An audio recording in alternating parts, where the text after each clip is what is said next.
Vivemos tempos difíceis. Os cartórios estão registrando um recorde histórico de divórcios. A pandemia potencializou as separações. Qual é o seu conceito a respeito de casamento? O que Jesus falou e o que ele nos exorta a respeito do mesmo?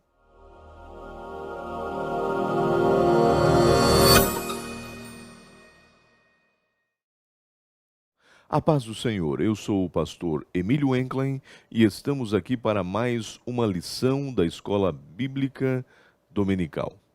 Na pré-aula de hoje nós temos a lição de número 5, com o título de nossa lição: O casamento é para sempre. Nós encontramos o textuário que está em Mateus, capítulo 19 e o versículo 6. Assim não são mais dois, mas uma só carne.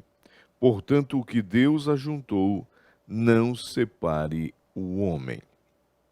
A verdade prática inserida em nossa lição diz o seguinte: a vontade de Deus, observe isso, para o casamento é que ele seja vitalício. Na continuidade do Sermão do Monte, Jesus condena o adultério.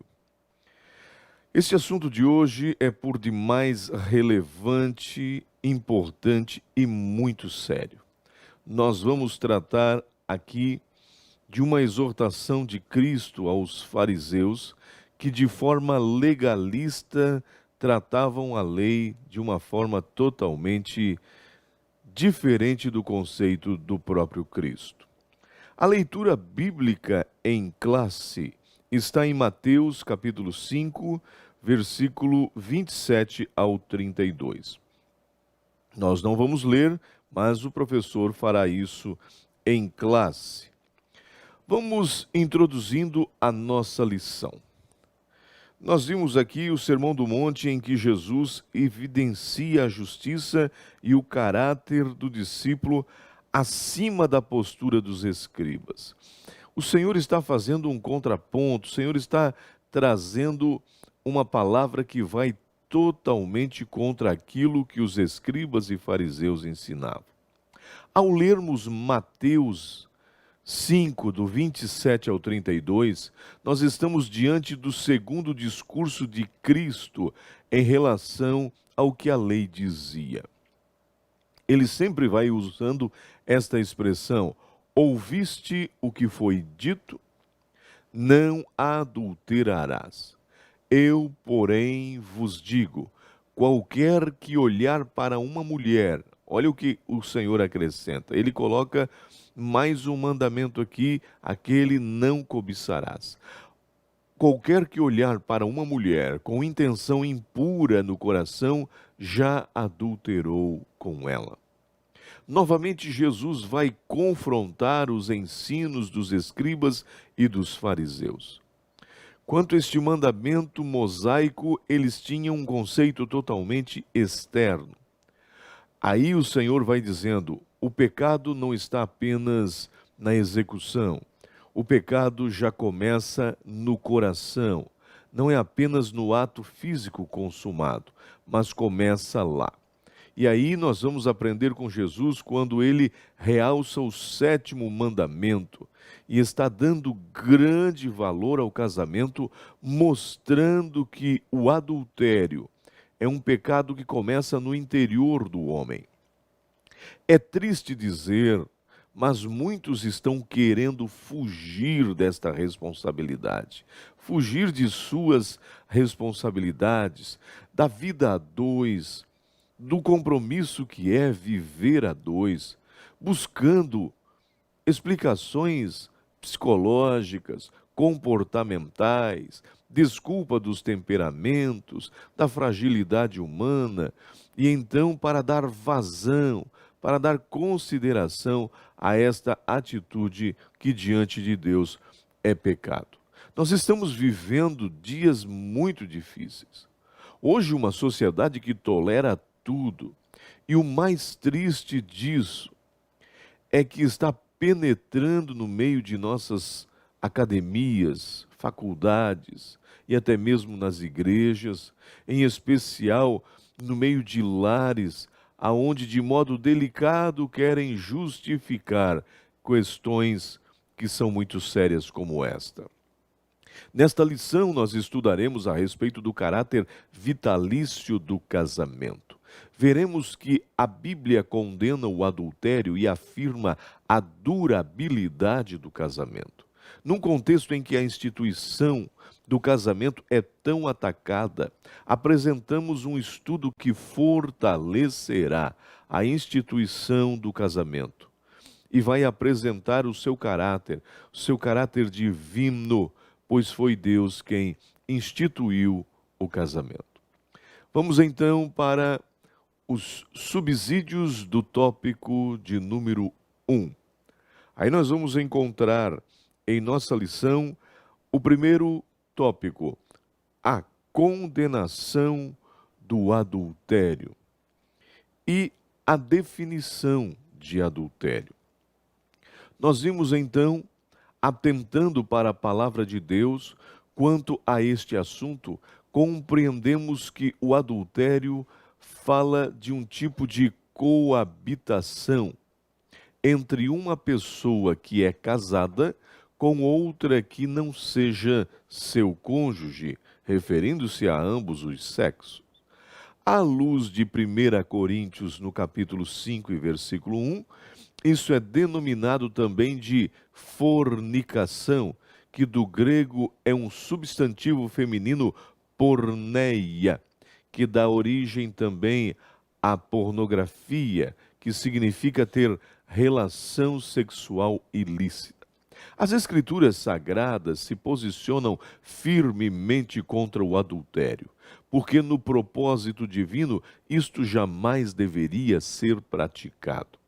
Para que o casamento e a família fossem perseverados ou preservados para a santidade do lar e desenvolvesse cada vez mais, o Senhor colocou estes mandamentos, para que ele mantesse santificado. Apesar de toda a exigência divina para rejeitar a prática do adultério, tendo-o como condenável, podemos notar que muitos já se envolveram e se envolviam também neste pecado hediondo, não respeitando a palavra de Deus. Tudo isso nós vimos nas histórias passadas. Um exemplo lamentável de uma pessoa conhecida na Bíblia e que praticou, envolvendo tanto o adultério quanto o homicídio, foi o rei Davi. Ele mesmo, tendo se arrependido, chorado diante do Senhor, acabou ainda pagando um preço muito alto por causa de seus pecados. Amados, nós não podemos tratar a questão do adultério como algo normal, mas um pecado que ofende a Deus. Não podemos tratar como uma simples falha, mas algo que vai contra os mandamentos do Senhor. Ele jamais deve ser praticado como alguém que não se importa com os mandamentos do Senhor. Não deve se alojar em nosso coração nem a cobiça, nem desejo algum, mas devemos ser vigilantes, sempre fazendo um exame meticuloso para saber se de fato estamos vivendo à luz da palavra, para realmente sabermos se estamos alicerçados na fé. Assim, vamos preservar nossos casamentos e também nossas famílias. O ponto 2 diz o seguinte: a posição de Jesus quanto ao adultério. Para Jesus, o começo do adultério estava no coração. Começa com o desejo, com a cobiça. Por isso, Jesus faz uma conexão entre o 7º mandamento e o 10º, mostrando que a responsabilidade era muito maior. Ele diz: não cobiçarás a mulher do próximo. Caso os fariseus tivessem feito esta ligação antes, teriam compreendido muito bem o que Jesus vai ressaltar, ou seja, é do coração que procede tudo, inclusive os adultérios. O posicionamento de Jesus contra o adultério é algo que está bem explícito. Conforme ensinou, um simples olhar para uma mulher com desejo impuro. Lembrando, não é um simples olhar, é um olhar com desejo impuro no coração. Já era considerado adultério. O Senhor não deu qualquer abertura para a prática do adultério. Quando perdoou a mulher, aquela mulher adúltera, a pecadora, antes que ela fosse embora, ele disse: vá e não peques mais. O ponto de número 3 fala o seguinte: os males do adultério. Todo cristão deve ser consciente de que a prática do adultério, quer seja por parte do esposo, quer seja por parte da esposa, é algo sempre ruim e que trará sérias consequências, consequências desastrosas para os dois. É bom lembrar também que qualquer ato de infidelidade já está ferindo o 7º mandamento. O que cada cônjuge deve considerar é que a vida, ou para a vida a dois caminhar muito bem, em total harmonia, em relação à vida social, enfim, é preciso, entre ambos, haja respeito, consideração e honra. A inclusão do 7º mandamento no decálogo busca salvaguardar a vida do casal e da família. O casal deve procurar viver em oração e em santidade e evitar toda e qualquer relação sexual ilícita, bem como também pornografias dentro do lar, filmes indecentes aonde levam a alimentar a mente contra essas coisas. Inclusive o adultério na mente, procurando sempre manter o matrimônio puro para que Deus lhe abençoe. O adultério deve ser evitado a todo custo, pois suas consequências são desastrosas. Além de ser pecado, fere também a santidade de Deus. Vamos para os subsídios do tópico de número 2. Nós encontramos no tópico de número 2, o que rege o coração regerá o corpo. E o ponto 1 diz: o que procede do coração. Nós encontramos nesse tópico 3 pontos importantes. O que procede do coração, o homem é o que pensa, e sujeitando o corpo ao Espírito Santo. O que procede do coração? Jesus segue o mesmo raciocínio do homicídio. Enquanto os fariseus interpretavam de forma externa tanto o homicídio quanto o adultério, Jesus vem mudando esta visão, uma visão legalista, mostrando que esses males começam no coração. Em Mateus 12:34 está escrito que a boca fala do que o coração está cheio. Com isso podemos compreender que desde o momento em que o pecado entrou no mundo, aqueles que não nasceram de novo, esses não foram transformados por Cristo, portanto têm corações maléficos com desejos pecaminosos. O que falamos expressa o que pensamos. A Bíblia diz que o homem do bom tesouro do seu coração tira coisas boas, mas o homem do mau tesouro tira coisas más. Aí nós vamos analisar a questão do pecado. Ele atinge a mente do homem, atinge o coração, enche o homem de coisas ruins, logo vai sair coisas ruins. Um cristão que tem o coração transformado tem um viver totalmente diferente, visto que o seu coração agora é regido pela palavra de Deus. O ponto de número 2, o homem é o que pensa. A partir do momento em que o ser humano passa a estar em Cristo, ele recebe uma nova mente, conforme Paulo escreve em 1 Coríntios 2:16. E o Senhor então vai assumir o controle de sua vida, usando e ajudando a compreender as coisas de Deus, a sua vontade e a sua palavra.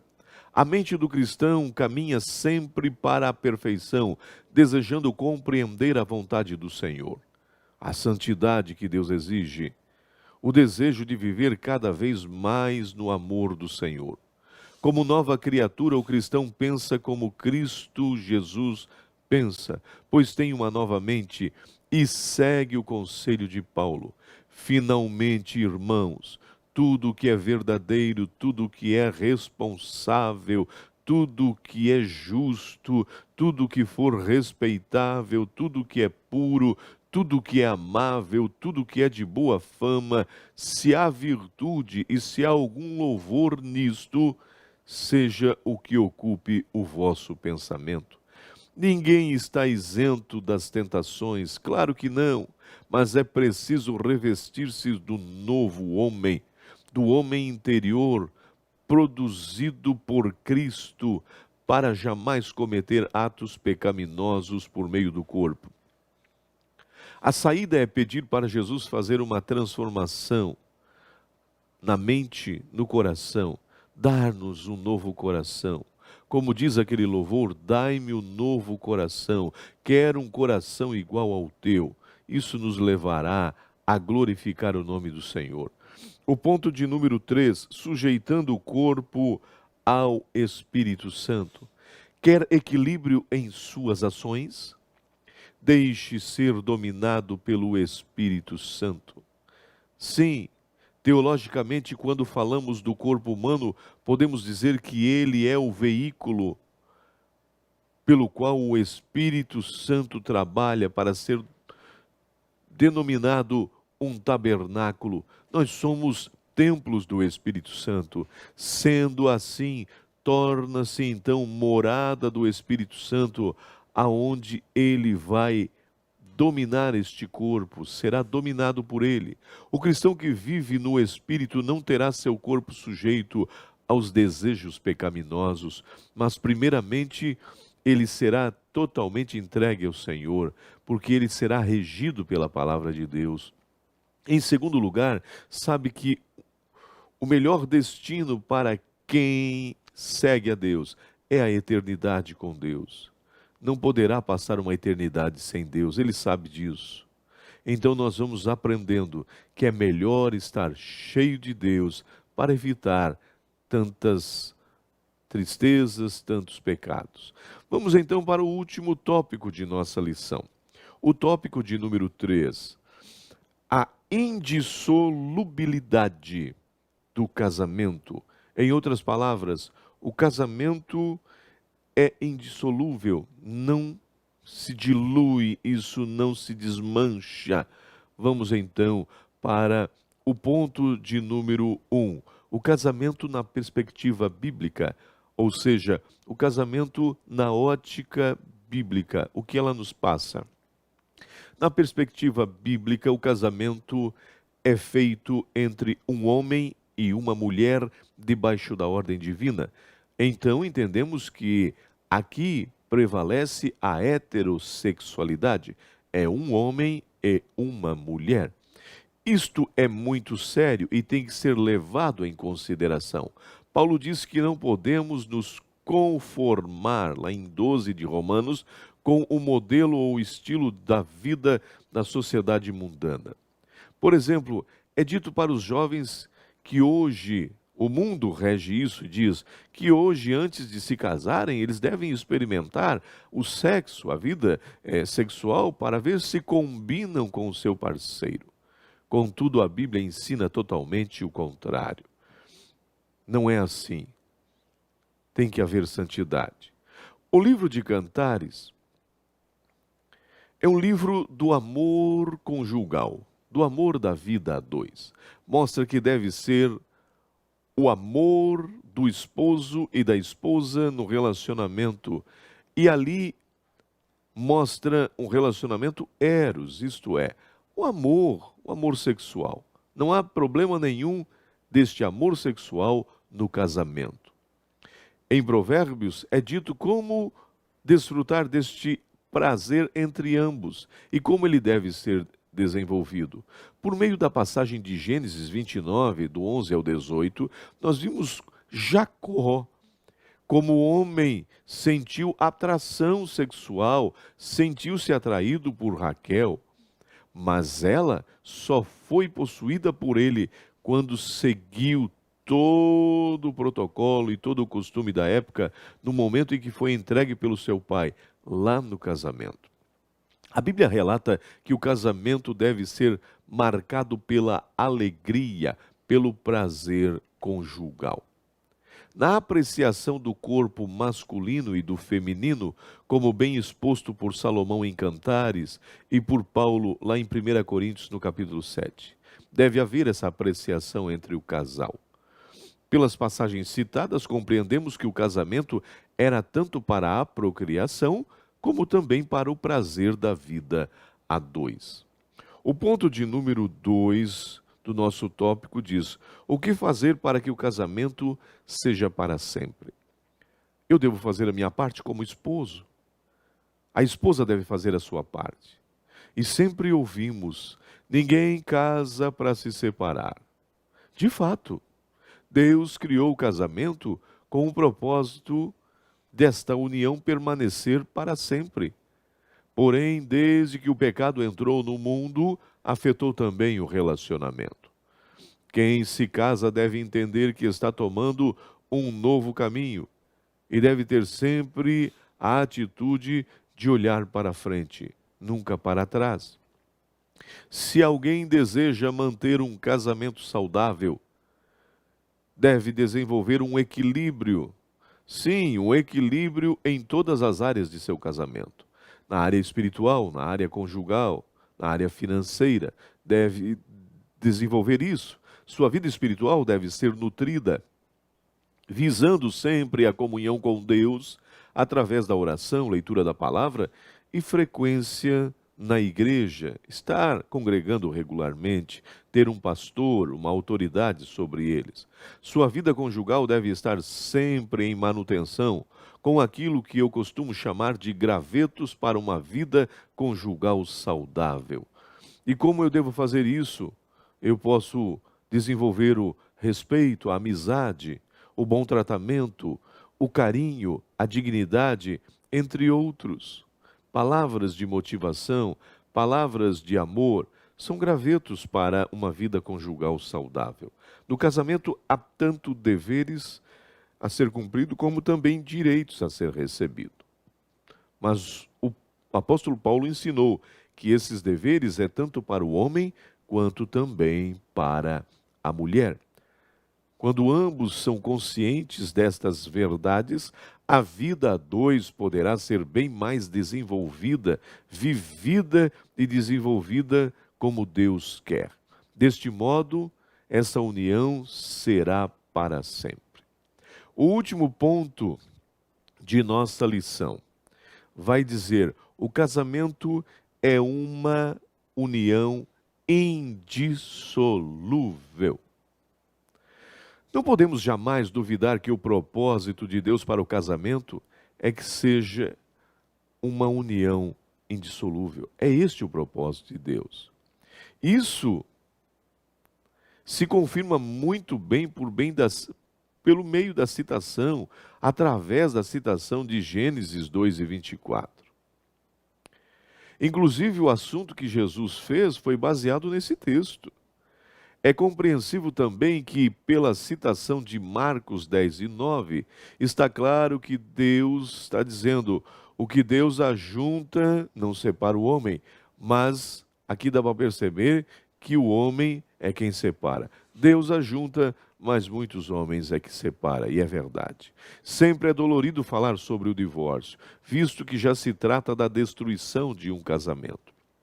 Porém, como servos de Deus, precisamos dizer que a comunidade dos salvos, que quer viver O padrão do reino de Deus, com suas bem-aventuranças, precisa entender muito bem que o ideal divino é que o casamento seja indissolúvel na vida a dois, tanto física como espiritualmente, seguindo o padrão divino do Éden.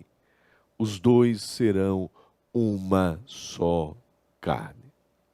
Concluindo a nossa lição, a pré-aula de hoje, nós temos a nossa conclusão e os subsídios para esta conclusão. Nós dizemos: amados irmãos, somos conscientes de que este assunto é por demais sério e que cada caso, de fato, é um caso. Porém, não podemos deixar de lado a palavra de Deus, a qual nos mostra que o casamento é para sempre e que só se acaba com a morte. Entendemos que há situações terríveis do casamento, e talvez eu esteja falando com pessoas que não conseguiram manter um casamento por situações extremas, mas é a palavra de Deus quem nos exorta. Lamentamos em que muitos casamentos não conseguiram ir adiante. Tal seriedade ainda pode ser notada em Efésios 5, Hebreus 13, Mateus 19. A Bíblia fala muito sobre isso. E nos ensinos de Cristo, ainda que as suas palavras pareçam fortes demais, seu objetivo era preservar o casamento da baixa moral de um mundo sem Deus, visto que uma grande maioria das pessoas não valoriza mais o casamento como algo tão sagrado. Infelizmente, mas que possamos pedir a Deus graça para continuar casados, fiéis, servindo a Deus de acordo com o padrão bíblico. Que Deus abençoe você, que Deus abençoe o seu casamento. Faça de tudo para que não chegue ao extremo. Trate, nutre, cuide de seu casamento e que Deus te abençoe.